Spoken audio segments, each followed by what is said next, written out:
Hello, my name is Scott Reeves. I am your professor for this course, Religions in America, Religion 204.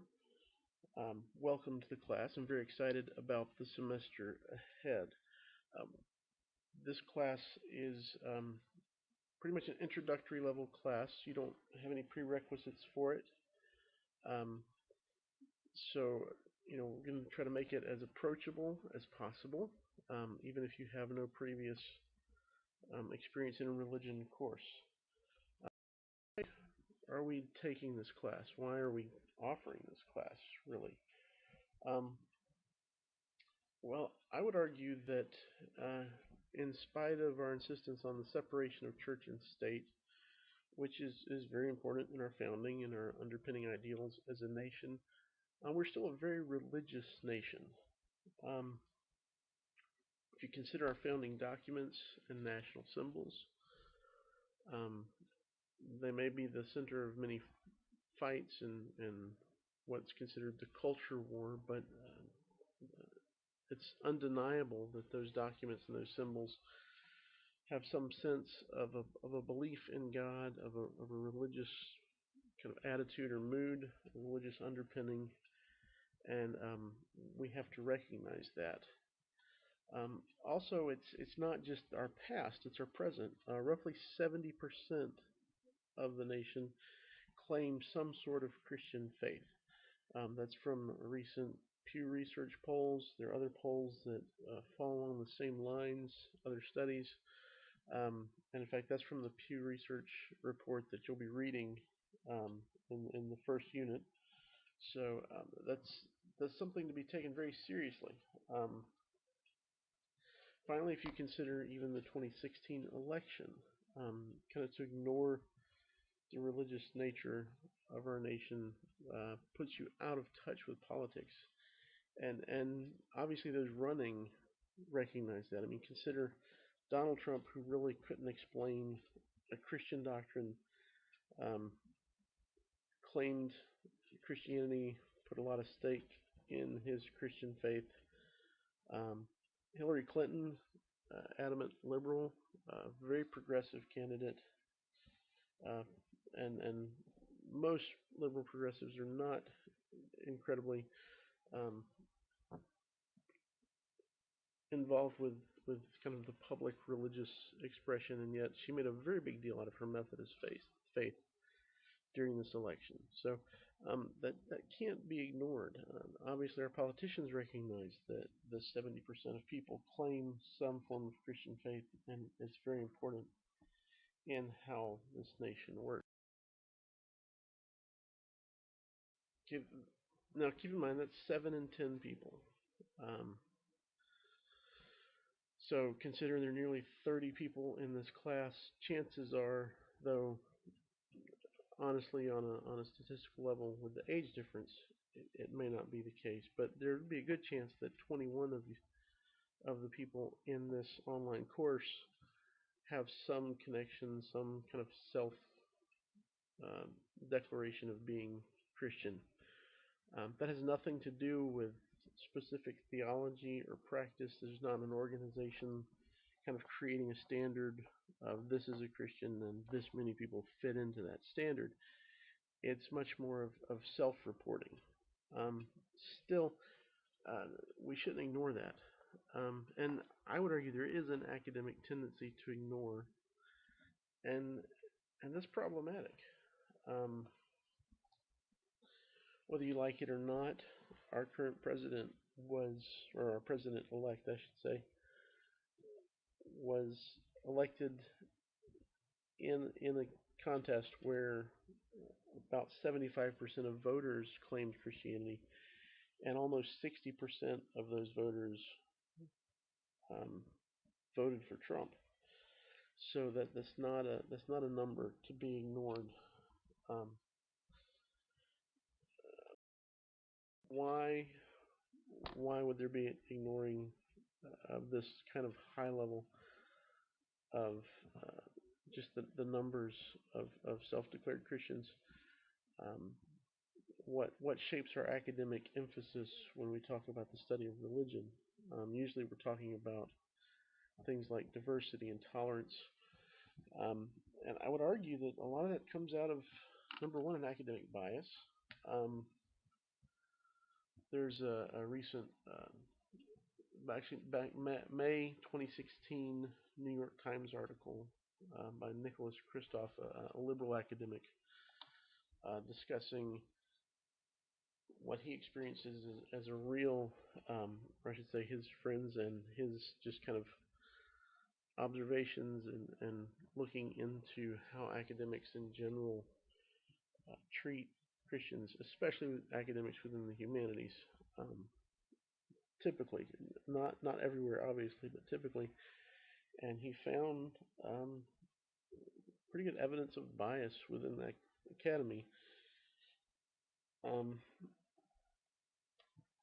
I would also say with the focus on tolerance and diversity, which are important, we cannot deny their importance to our nation, to our academic studies. You know, I teach a 101 course. I study religion. Um, Spend a lot of time studying Islam.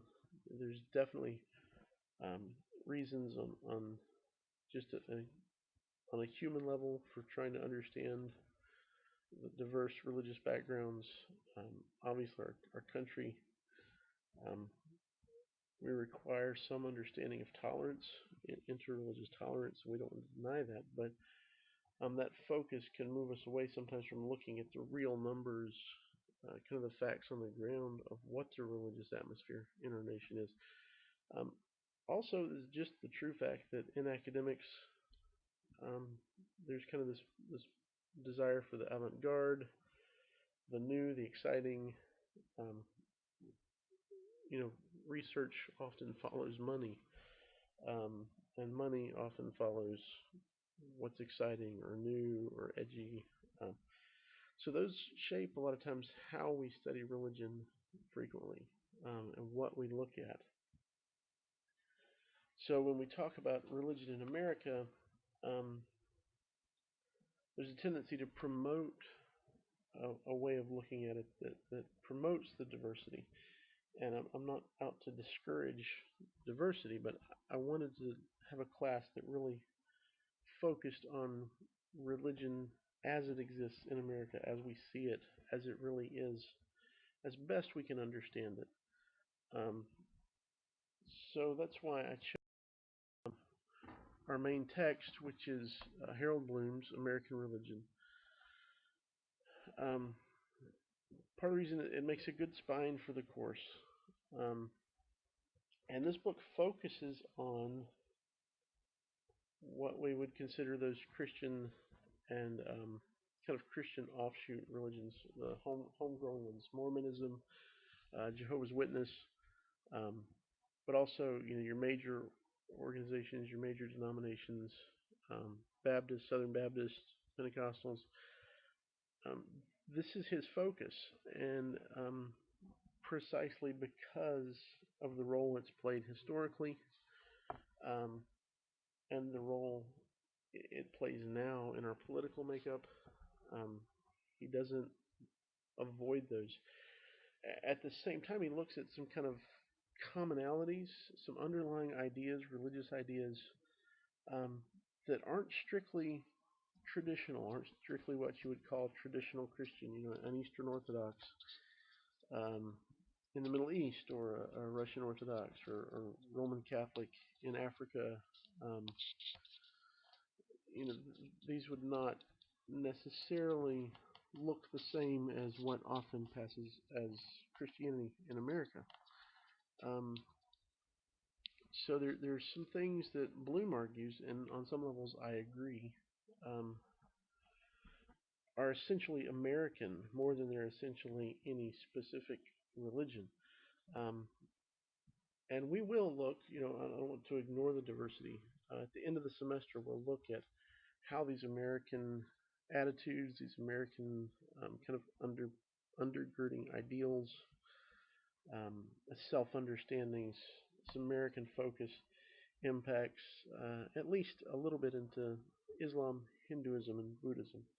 But our initial focus for most of the semester will be on these Christian and Christian offshoot movements.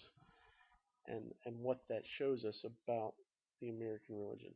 Now, as far as Bloom goes, I'm frequently in disagreement with Bloom. That's one of the reasons I chose the book as well. Um, I would consider myself a relatively conservative um, Christian. I'm Anglican from a Pentecostal background. I know that sounds like an odd mix. Bloom is he calls himself a Gnostic Jew, and we'll explain more about what Gnosticism is in a future discussion. Um, and so, there are a lot of things politically. He and I would be very different. There are some things that he points out that I think he misses the point. Um, but there's some other things that he very insightful. And so I thought it would be good to have a book where the primary text that we're using, and as your professor, there's disagreement, because in this venue, this online venue, there may be some difficulty in kind of creating that discussion and debate that's very healthy for this type of study. So I'll be debating in many ways with Harold Bloom, and I hope you'll enter into that debate. There are things where, we always need to remember quite frequently there aren't just two ways to see something. So we may discuss something where Bloom says one thing, I say another, and you think we're both just wrong. That's fine. We want that kind of interaction. And in fact, there will be other readings posted on Blackboard beside the Harold Bloom and besides the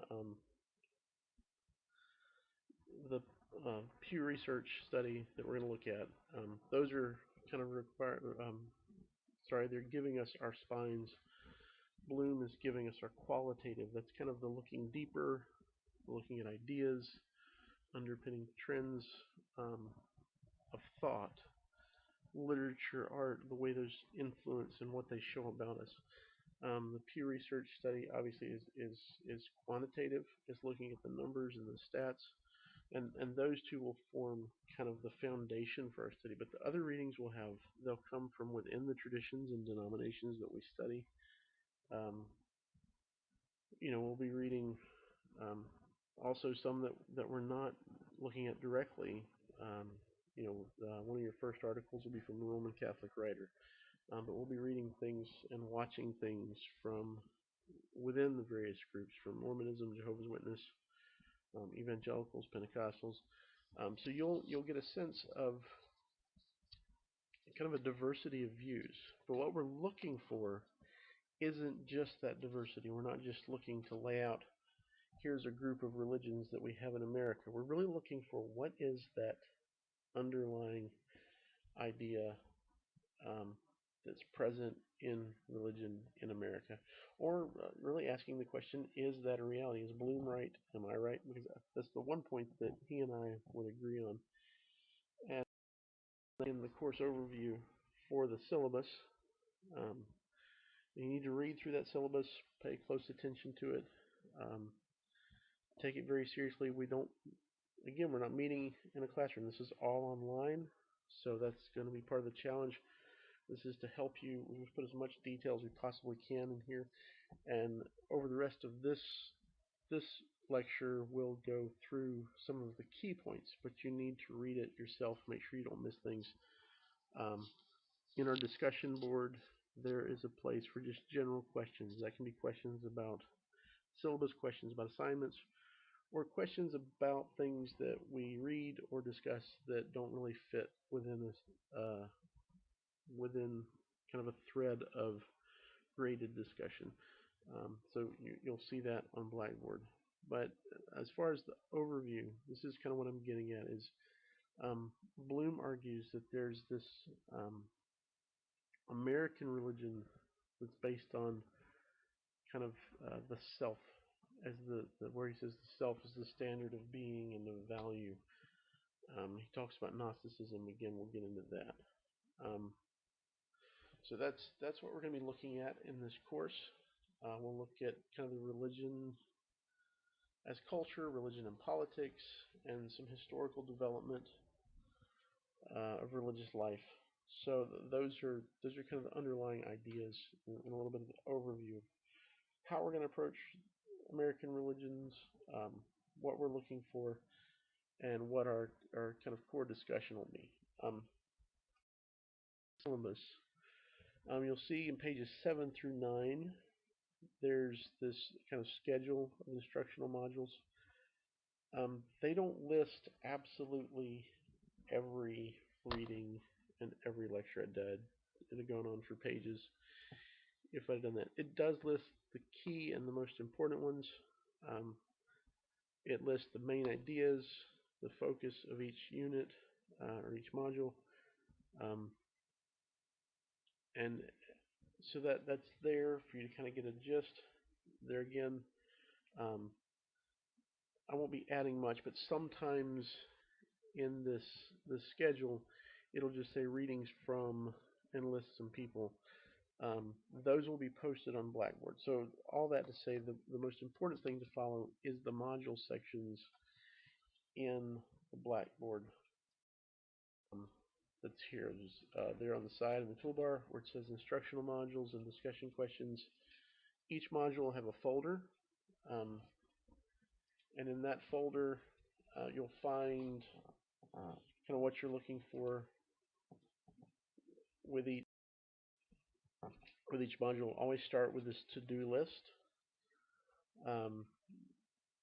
So you can see this is the to-do list. Actually, it's been changed since I made this slide a little bit. I've added like one more thing. But you'll see the blue, that's obviously links for the readings, for resources. So that's that. Just really follow the Blackboard because that's going to give you more details. It's going to give you the actual links for that schedule, and the syllabus is just giving you really an overview. One other point on this, your readings should always be linked within the to-do list or on the module page. However, if you have trouble, or if some of them will be PDFs, if you're ever just in a hurry for a discussion, for an assignment, for some readings, looking something up, and you don't remember, where exactly it was, I'll have all module reading PDFs in that kind of, you see that highlighting underneath instructional modules. It says module reading PDFs. Any readings that are PDF, you'll be able to find in there without sorting through the whole module. It'll just be readings. That's just an extra. They should always be linked from within the to-do list, though. Moving on to the syllabus, as far as your assignments, so we will have quizzes. List those first. Quizzes, you can call them tests. They're not of the magnitude of like a midterm and a final exam. They're periodic tests. You have 5 over the course of the semester. It's probably like 20 questions. Pretty simple questions. These are just to make sure you're paying attention. You're listening to the lectures. You're looking at the slides that we put up. You're reading the reading assignments. You're watching any documentaries. You're doing your discussion questions, which is part of it. You get a grade for your discussion questions as well. But going back over those and through those and refreshing, because when quizzes come, they'll be timed online, where you'll have to go through and answer. You won't have time to look up every answer when you're taking a quiz.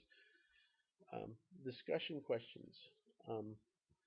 These are posted in the module, and each module, as you do the readings, as you watch the discussion question list, will note what these questions go with. So, questions for the Pew Research study will be listed under that title, and there'll be 4 or 5 questions. Questions about the First Things article, questions about the first introduction in Bloom's book. They're each listed separately. So as you're reading one of the readings, you have some questions to kind of help you guide. So you're not just left hanging there with all this information and not really knowing what it is we're looking for. That's what the discussion questions are for. Those you need to submit online those discussion questions on Sunday night of the end of the week that is the module. So if your module starts Monday morning, Tuesday, Wednesday, Thursday, Friday, Saturday, Sunday night, 9 p.m. I think is the timing. You need to submit those questions, because on Monday morning when we release the new module, um, we'll also release the answers to the previous module's discussion questions so that you can kind of check yourself on them. What I'm looking for is that you did the reading, that you read attentively, that you listened attentively, that you're thinking about this. So if you get a discussion question a little bit wrong, or you kind of missed the point, as long as I can tell you're reading and engaged with it, you're not going to get points counted off much on your discussion questions, unless it just looks like you haven't read. They're really there to guide you through the reading, and so that I can make sure that you're doing the reading. And that's what that part of your grade is for.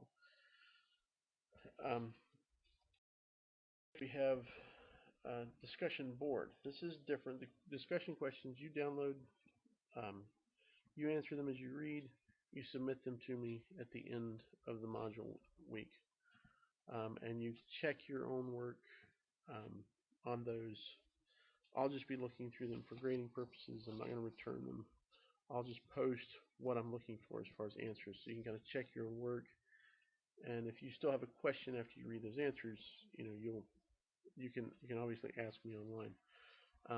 But the discussion board, while there is a thread that just says general questions, if you have any problems, issues, something you don't understand, but the discussion board, there's both of these things that are listed on your syllabus as targeted discussions and response posts. Those will both take place in the discussion boards as a thread. When you have a targeted discussion point, when you have there's 5 of those. 3 need to be where you're asking a question, a kind of discussion, analytical type question that goes a little bit deeper than what you had to answer as you did your reading. Something that kind of actually asks you to, or asks other readers to pull together things from the various readings and not just answering about the content of one reading. So that'll be 3 of your targeted discussions, and I will post one of those in this first week so you can kind of see what I'm thinking about. It won't be at the beginning of the week, but soon into it. And you don't have to post this first week. You can, obviously, but I'm going to post some examples this first week. The other part of the targeted discussion, 2 of those 5 need to be a pertinent link. And I've actually got 2 that I'm going to post this week to kind of show you what I'm talking about as a pertinent link.